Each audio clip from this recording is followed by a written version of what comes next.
जब कदम रख दिल बानी तब पीछे ना हटब। जब कदम रख दिल बानी तब पीछे ना हटो, यही कहते हुए भोजपुरी सिनेमा के पावर स्टार पवन सिंह ने ऐलान कर दिया है कि वे बिहार विधानसभा का चुनाव लड़ेंगे। जी हां, पवन सिंह चुनाव लड़ने जा रहे हैं और इसके लिए उन्होंने तैयारियां भी शुरू कर दी। अभी चुनाव में 8 महीने वक्त है, लेकिन अभी से चुनाव लड़ने की मंशा जाहिर कर देना यह संदेश देता है कि उनका इरादा पक्का है। पवन सिंह झारखंड के जमशेदपुर में एक फिल्म की शूटिंग के लिए गए थे। पत्रकारों से बात करते हुए उन्होंने कहा कि वे चुनाव लड़ेंगे, पीछे नहीं हटेंगे। ऐसा कहकर उन्होंने अपने समर्थकों और फैंस को यह संदेश दे दिया है कि वे अपने अपने स्तर पर तैयार रहें, चुनाव लड़ना तय है। लेकिन इस घोषणा के बाद कई सवाल हैं जिसका जवाब किसी के पास नहीं। सवाल है कि पवन सिंह आखिर चुनाव किस सीट से लड़ेंगे? किसी पार्टी के बैनर तले लड़ेंगे या इस बार भी निर्दलीय ही मैदान में उतरेंगे? अगर पार्टी के सिंबल से लड़ेंगे तो वह पार्टी कौन सी होगी? क्या फिर से वे भाजपा की तरफ जाएंगे या इस बार किसी और पार्टी की राह तलाशेंगे? और अगर निर्दलीय गए तो वह सीट आखिर कौन सी होगी? संभावित सीटों के समीकरण क्या हैं? उनका इतिहास क्या है और वहां से पवन सिंह के जीतने की संभावनाएं कितनी हैं? इन सभी सवालों का आज हम आपको देने जा रहे हैं जवाब और बताने जा रहे हैं आपको कि पवन सिंह किस सीट से और किस पार्टी से चुनाव लड़ सकते हैं। ध्यान रहे कि पवन सिंह ने इस बारे में अभी कुछ नहीं कहा है। हम आंकड़ों और अन्य समीकरणों के आधार पर बस यह संभावना बता रहे हैं कि वे इस बार किस सीट से चुनाव लड़ सकते हैं। तो चलिए शुरू करते हैं विश्लेषण और जानते हैं कि लाखों फॉलोअर्स वाले पवन सिंह आखिर बिहार में किस सीट से लड़ेंगे विधानसभा का चुनाव। नमस्कार, मेरा नाम है आकाश आनंद और आप देखना शुरू कर चुके हैं बिहार की राजनीति का सबसे विस्तृत और सबसे सटीक विश्लेषणात्मक कार्यक्रम जिसका नाम है सियासी कहानियां। पवन सिंह का राजनीतिक करियर बहुत पुराना नहीं है। वे एकाध बार राजनीतिक रैलियों में दिखते रहे हैं, लेकिन पहली बार एक्टिव पॉलिटिक्स में उनकी एंट्री 2024 के मई महीने में हुई। उन्होंने चुनाव लड़ने की इच्छा जाहिर की। भाजपा ने उन्हें बंगाल के आसनसोल से टिकट दिया, लेकिन पवन सिंह ने वहां से चुनाव न लड़ने की बात कही और पार्टी से अनुरोध किया कि उन्हें कहीं और से टिकट दिया जाए, लेकिन पार्टी नहीं मानी। पवन सिंह ने बिहार के काराकाट लोकसभा सीट से निर्दलीय पर्चा भरा, जिसके बाद भाजपा ने उन्हें पार्टी से निष्कासित कर दिया। पवन सिंह के होने से काराकाट में त्रिकोणीय मुकाबला हो गया और यहां से सीपीआई माले के उम्मीदवार राजाराम सिंह चुनाव जीत गए। पवन सिंह अपना पहला चुनाव हार गए, साथ ही भाजपा भी यहां से चुनाव नहीं जीत सकी। देखिए, भाजपा इस बात को जानती है कि पवन सिंह जिस भी सीट से चुनाव लड़ेंगे वहां भाजपा को ही नुकसान पहुंचेगा, क्योंकि भाजपा और पवन सिंह का वोटर वर्ग आपस में क्लैश करता है। जी हां, यानी लगभग एक ही वोटर वर्ग है दोनों का। लोकसभा में इसका खामियाजा भाजपा भुगत चुकी है, इसलिए मेरे हिसाब से पवन सिंह के लिए भाजपा के दरवाजे खुले, बशर्ते पवन सिंह भाजपा जाना चाहे तब। और जहां तक चर्चाएं बाजार में है और पवन सिंह की जिस तरह की पॉलिटिकल इंक्लिनेशन है, वे भाजपा के साथ ही जा सकते हैं। यानी अगर हमारी बात सही है तो पवन सिंह इस बार भाजपा की टिकट पर ही बिहार विधानसभा का चुनाव लड़ सकते हैं। उनके पास दूसरे विकल्प के तौर पर राजद तो बिल्कुल ही नहीं है। जदयू के साथ उनका कोई संपर्क नहीं है, न ही वे जदयू जाने पर विचार कर रहे हैं। जनसुराज जैसी नई पार्टी के साथ पवन सिंह नहीं जाना चाहेंगे। दूसरी बात कि प्रशांत किशोर खुद भी शायद पवन सिंह को टिकट नहीं दें। मिला जुलाकर एक निर्दलीय का विकल्प बचता है, जिसका नतीजा पवन सिंह ने पिछले चुनाव में देखा है। काराकाट लोकसभा सीट से चुनाव लड़कर। हाँ, अगर भाजपा के साथ सीट को लेकर बात बिल्कुल ही नहीं बनी तब वे निर्दलीय चुनाव लड़ सकते हैं, लेकिन मुझे लगता है कि वे फिर से भाजपा के साथ जाने पर विचार ही करेंगे। अब आते हैं सबसे अहम बिंदु पर, सबसे अहम सवाल पर कि पवन सिंह, पावर स्टार पवन सिंह आखिर किस सीट से चुनाव लड़ सकते हैं या किस सीट के लिए वे पार्टी से बात कर सकते हैं। देखिए, पवन सिंह बिहार के भोजपुर जिले के जोकहरी गांव के निवासी हैं, इसलिए यह संभव है कि वे भोजपुर जिले की किसी विधानसभा सीट से चुनाव लड़ें। इस जिले में कुल 7 विधानसभा की सीटें हैं। हम आपको इन सभी सीटों की स्थितियों के बारे में थोड़ा स्पष्ट बताते हैं। पहली सीट है संदेश। कुल मतदाता लगभग 3 लाख, लेकिन सिर्फ 55 से 56% वोटिंग होती है।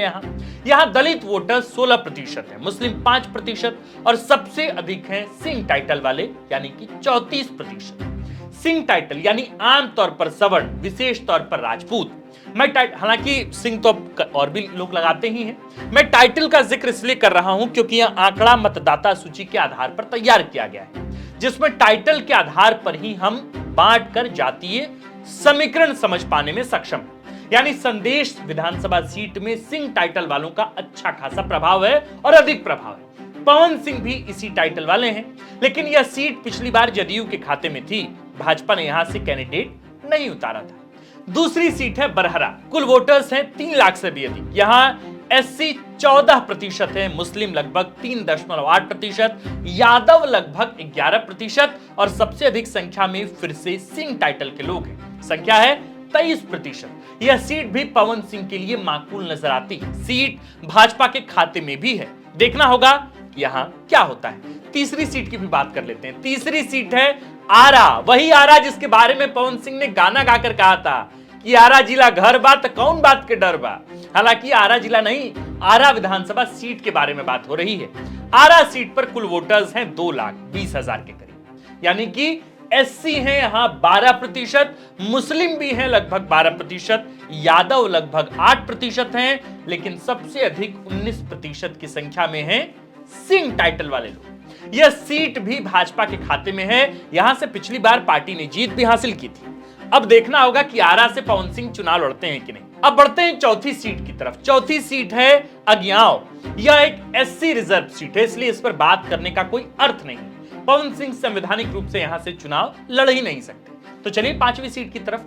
पांचवी सीट है तरारी, कुल वोटर्स 3 लाख से अधिक, एससी 18%, मुस्लिम 10% और सबसे अधिक संख्या सिंह टाइटल वालों की यानी कुल 27%। पवन सिंह के लिए सही सीट हो सकती है, लेकिन भाजपा को यहां से पिछली बार करारी हार मिली थी। देखना होगा आगे क्या होता है। छठी सीट की तरफ बढ़ते हैं। छठी सीट है जगदीशपुर, कुल मतदाताओं की संख्या लगभग 3 लाख के आसपास। इस क्षेत्र में यादव और राजपूत समुदाय की महत्वपूर्ण भूमिका है। ये दोनों समुदाय चुनावी नतीजों को प्रभावित करने में निर्णायक माने जाते हैं, लेकिन इसमें भी सिंह टाइटल वाले करीब 37% बताए जाते हैं। यह संख्या अब तक सबसे अधिक है। पवन सिंह के लिहाज से सही सीट हो सकती है, लेकिन यहां से जदयू चुनाव लड़ती आ रही है। तो देखना होगा कि अगर पवन सिंह भाजपा में जाते हैं तो यह सीट पवन सिंह के लिए जदयू छोड़ती है कि नहीं। तो बढ़ते हैं अब 7वीं सीट की तरफ। 7वीं सीट है शाहपुर, कुल वोटर्स की संख्या है 3,20,000 के करीब। एससी है इस सीट पर 15%, मुस्लिम 5%, यादव 18% और सिंह टाइटल वाले 13%। इसमें सवर्ण जातियों को जोड़ दें तो करीब 15% का आंकड़ा हो जाएगा। लेकिन फिर भी यादवों की संख्या यहां सबसे अधिक है। इस लिहाज से पवन सिंह के लिए यह सीट मुश्किल भरी है, या यूं कहें कि मुश्किल भरी जान पड़ती है। यानी कि अगर हम जातीय आधार पर पावर स्टार पवन सिंह के लिए सबसे उचित सीट भोजपुर जिले में देखें तो वह होगी संदेश, बरहरा, आरा और तरारी। लेकिन इन 4 सीटों में 2 पर जदयू और 2 पर भाजपा लड़ती आ रही है।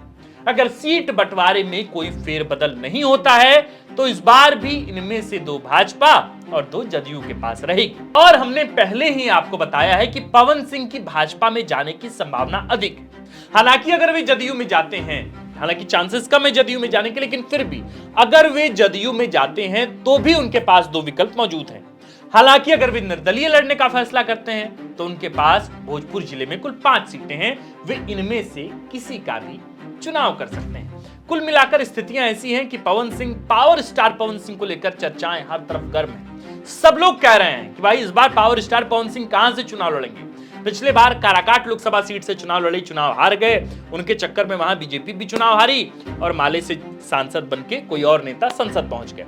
लेकिन इस बार बड़ी रणनीति के साथ पवन सिंह ने लगभग चुनाव से 8 महीने पहले ऐलान कर दिया कि भैया हो चुनाव तो हम ही लड़ब। तो देखिए इस बार विधानसभा चुनाव में पवन सिंह का क्या होता है, किस सीट से पवन सिंह चुनाव लड़ते हैं और क्या पिछले बार की तरह ही इस बार भी पवन सिंह अपनी पत्नी के साथ भी चुनाव प्रचार करते नजर आएंगे। क्या उनके प्रचार में खेसारी लाल यादव आएंगे, जो खेसारी लाल यादव अमूमन राजद के लिए चुनाव प्रचार करते हैं। तो बहुत सारी चीजें हैं, भोजपुरी में कहानी कभी खत्म ना होला।